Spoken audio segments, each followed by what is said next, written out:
Hola, espero que estén muy bien. En este video les traigo el unboxing y la review completa de este Smart TV 4K Kaixun con tecnología QLED cuya referencia es C55V3QA. Mientras observan este rápido unboxing, voy a mencionarles algunas cosas relevantes acerca de este televisor. La primera es que decidí darle otra oportunidad a esta marca porque conseguí este modelo a un precio muy económico. Actualmente con algunas tarjetas de bancos aquí en Colombia se consigue por 1.500.000 pesos colombianos. Segundo, lo que deben saber es que tiene panel VA. Tercero, como ya mencioné, el televisor dice tener tecnología de color Quantum Dots. Y cuarto, la verdad es que pienso que es un televisor equilibrado y que por ese precio realmente está más que bien, lo cual van a observar a través del video. En la caja van a encontrar por supuesto la base que viene en una sola pieza con sus respectivos tornillos, 4 en total, el manual de usuario, la tarjeta de garantía, también el cable de energía que va aquí en esta parte posterior lateral del televisor, también por supuesto el control remoto que si bien tiene un diseño parecido a los Magic Remotes de los LG de años pasados, no cuenta con la funcionalidad de convertirse en cursor al apuntar a la pantalla y su tamaño es un poco grande para mi gusto y tal vez un poco incómodo. En cuanto a las entradas, este televisor tiene 4 puertos HDMI 2.0, uno de ellos con soporte para canal de retorno de audio, no es canal de retorno de audio mejorado. También cuenta con entradas compuestas, tiene 2 puertos USB 2.0, un puerto para el cable de la antena de aire, un puerto para el cable LAN para internet y un puerto para el cable digital óptico. Así luce visto desde su parte baja. El grosor máximo aproximado de ese televisor es de 7,8 centímetros.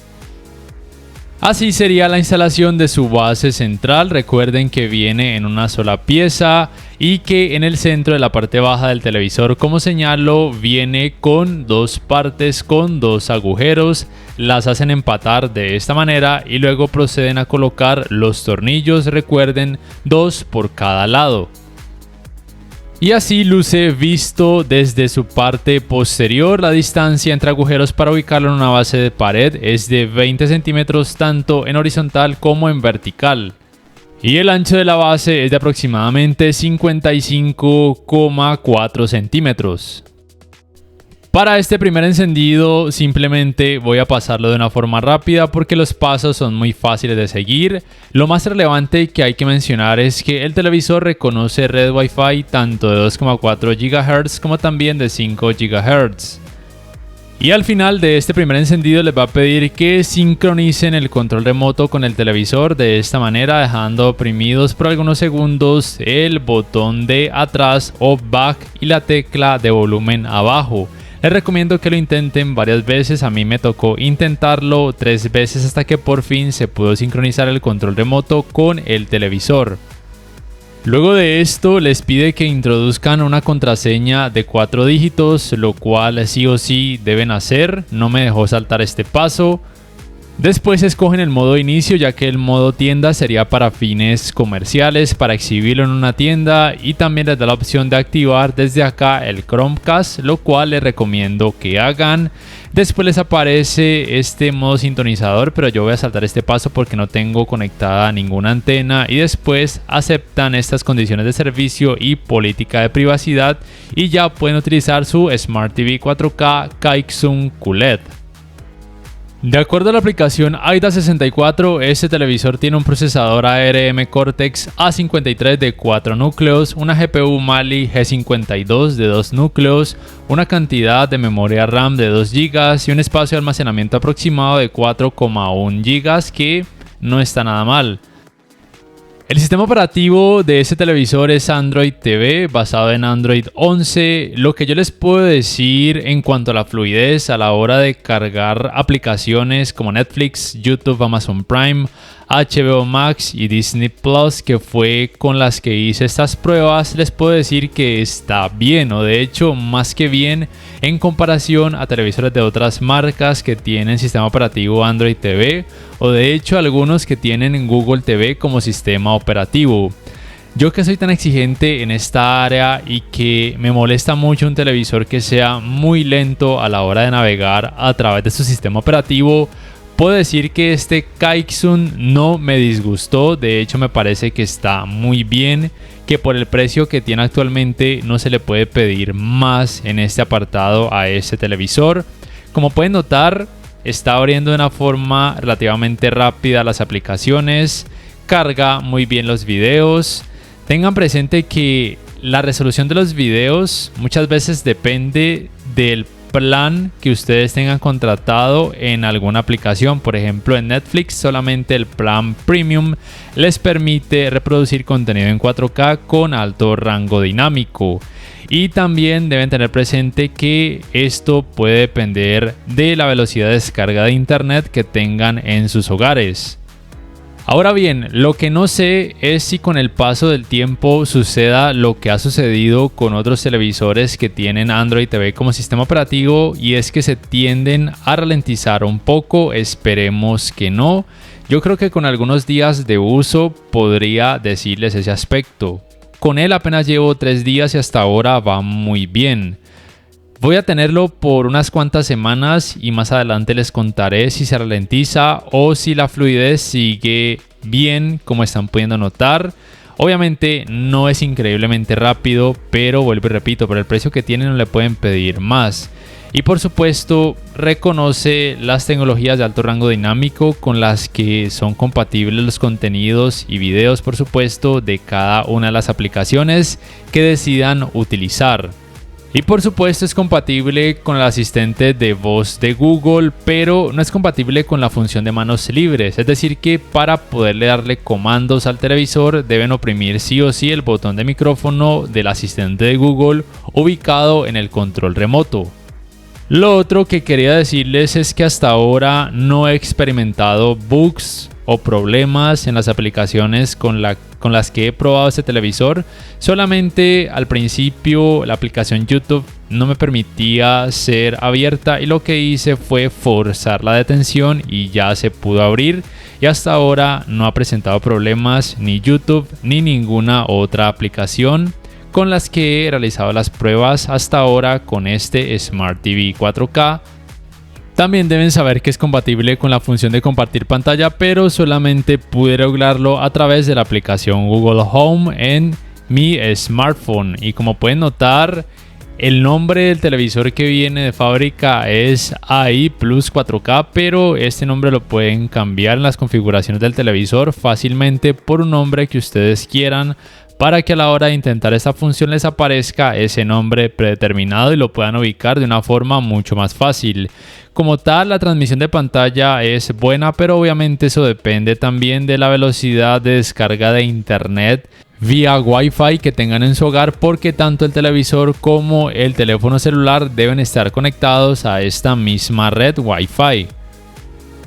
Ahora bien, en esta área solamente tengo dos medianas quejas, y es que primero, a veces los comandos el televisor no los reconoce a menos que el control remoto apunte muy bien hacia el bombillito piloto o hacia el frente de la pantalla, aunque en otras ocasiones sí reconoce aún si no apunta de frente a la pantalla. Y la otra queja que tengo es que las teclas del control remoto hacen un sonido muy alto que puede ser molesto para algunas personas pero irrelevante para otras. Aquí se los muestro.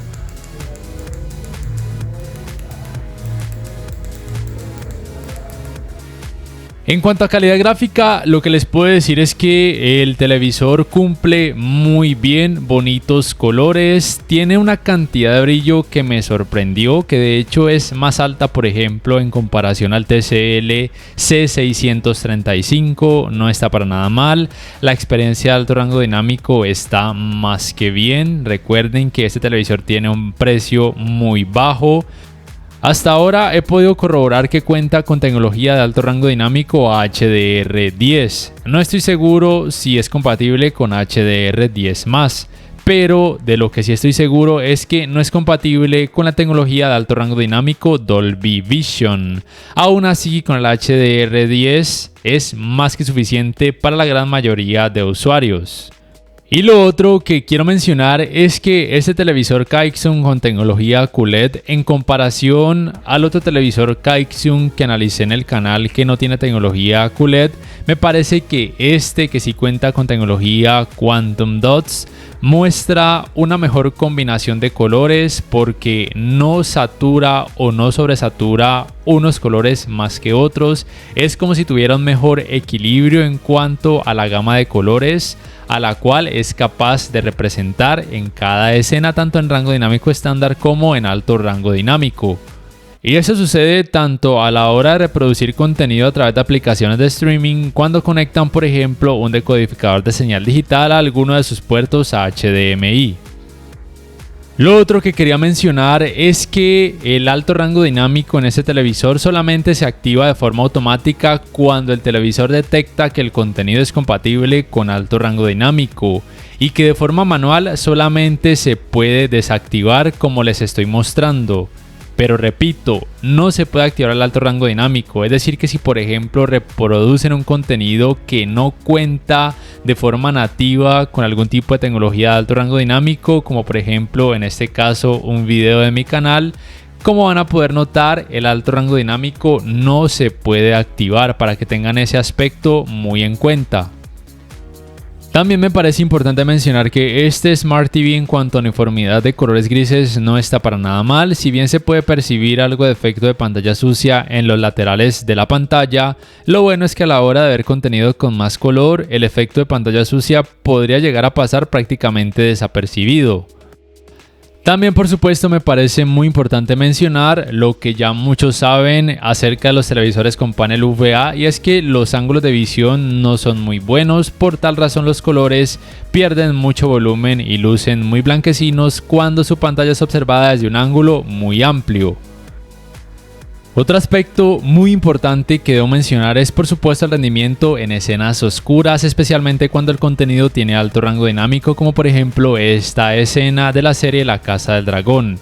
Y si bien este televisor tiene panel VA con tecnología de retroiluminación LED directa básica, el rendimiento en esta área no es el mejor porque se pueden observar algunos resplandores de luz, especialmente en los bordes de la pantalla, y algo de clouding en el resto de la pantalla. Y para poder decrecer este efecto o estos efectos, deben de crecer el valor del parámetro retroiluminación, y la verdad es que en este caso o en ese caso los resultados están más que bien en este tipo de escenas. Obviamente la imagen en general se oscurece notablemente, pero lo bueno es que el efecto clouding y los resplandores de luz van a ser prácticamente imperceptibles.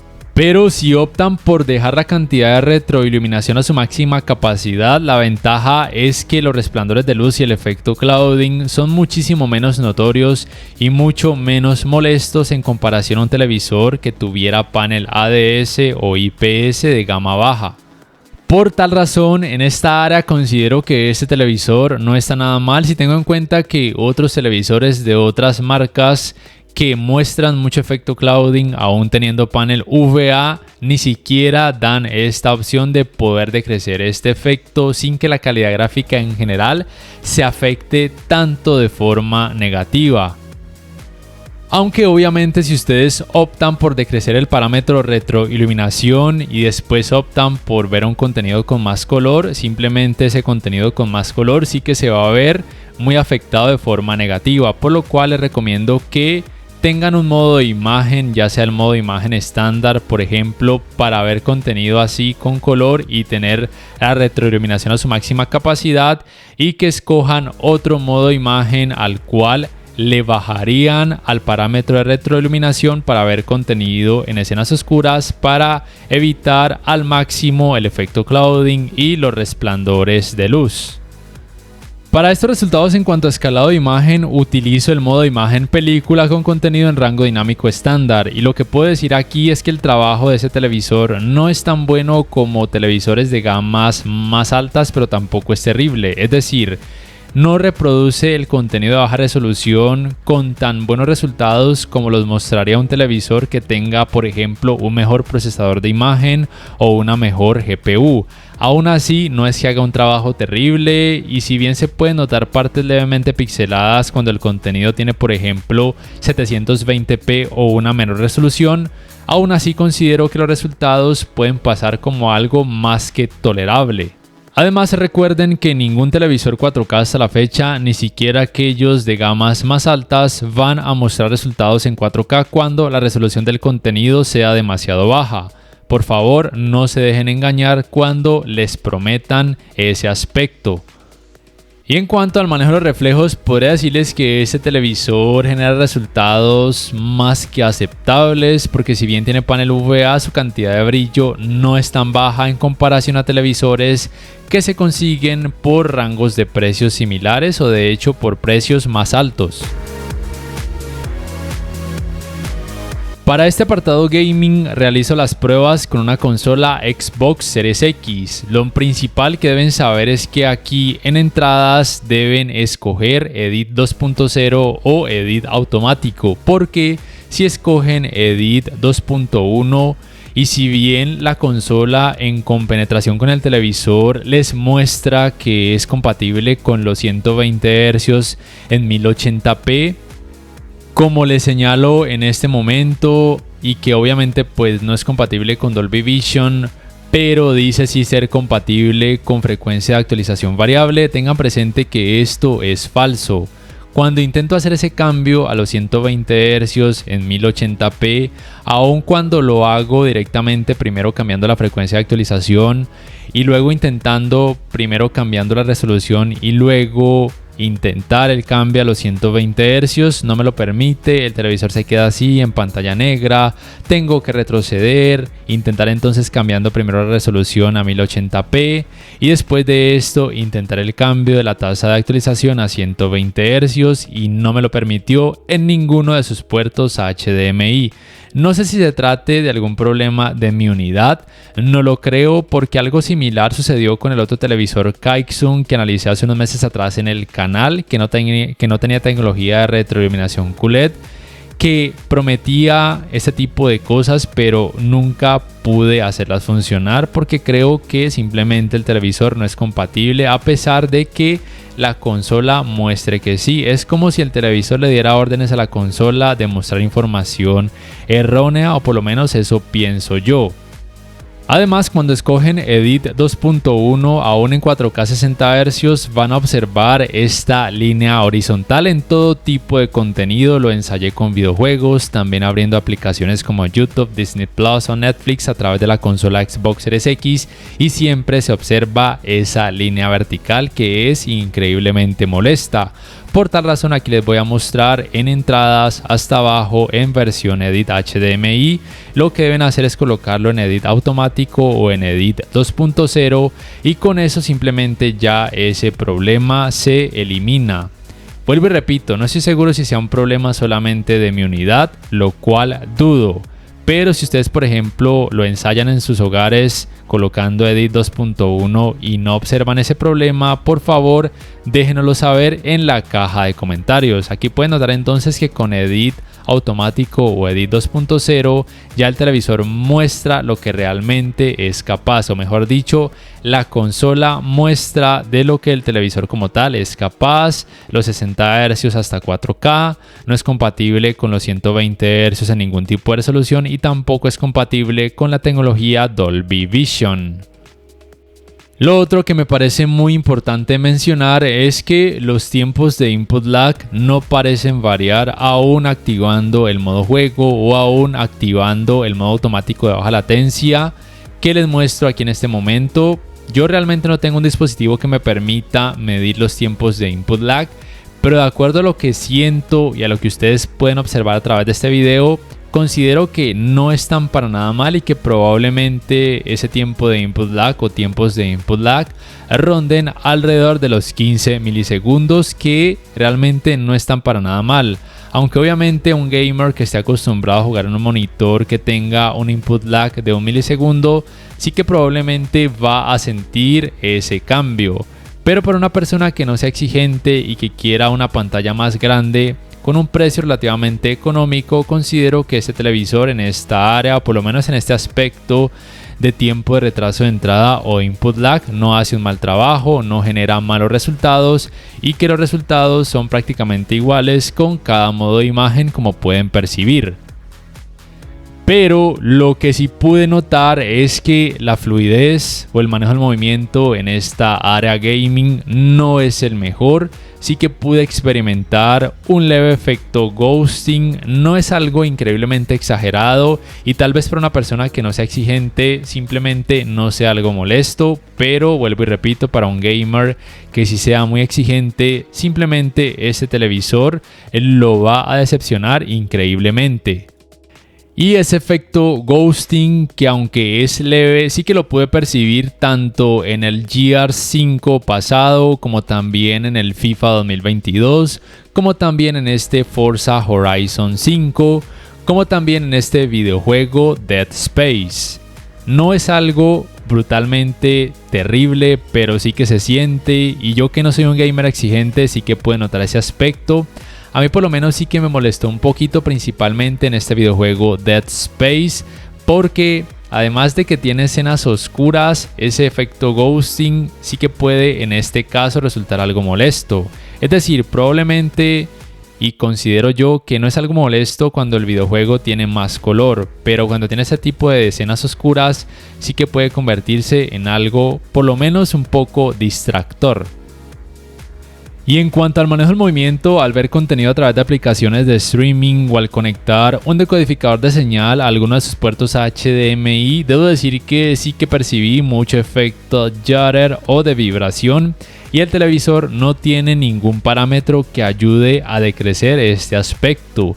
También debo decir que ese efecto no es tan perceptible en todo tipo de contenido. Tal vez en una escena que tenga un barrido de cámara sí que se puede percibir más. Pero cuando la escena tiene, por ejemplo, movimientos rápidos, por ejemplo, una escena de acción o una escena de deportes o de carreras, el efecto judder, si bien se puede percibir, me parece que puede pasar como algo tolerable en la gran mayoría de los casos. Ya para terminar, quiero hablar del sistema de sonido de este televisor. Su potencia es de 20 watts, cuenta con canal de retorno de audio y también cuenta con tecnología Dolby Digital.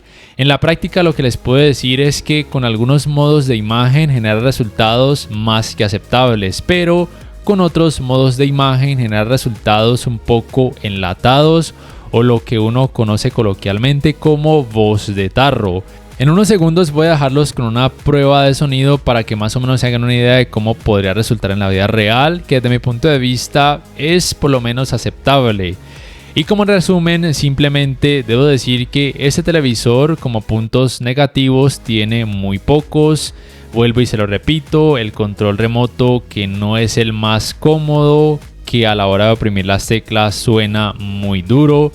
El otro aspecto medianamente negativo es el rendimiento en escenas oscuras, que ya vieron que se puede solucionar decreciendo el parámetro retroiluminación. Y el otro aspecto medianamente negativo es el comportamiento en el área gaming con algunos videojuegos, porque genera algo de efecto ghosting. Por todo lo demás, realmente es un televisor equilibrado, es bueno, tiene buena fluidez del sistema operativo, tiene una cantidad de brillo más que decente, tiene una buena representación de colores, no tiene tanto efecto de pantalla sucia, tiene un escalado de imagen regular, pero no es terrible. Y en cuanto a sonido, es por lo menos aceptable. Y listo, no siendo más, si este video les ha gustado, les invito a que por favor le den clic al botón like, que además se suscriban a mi canal si aún no lo hacen, que si pueden adquieran una membresía del canal para que accedan a beneficios extra, además de esa forma me apoyarían, y que activen la campanita de notificaciones para que puedan saber al instante cada vez que subo un nuevo video. No siendo más, los dejo con la prueba de sonido de este Smart TV.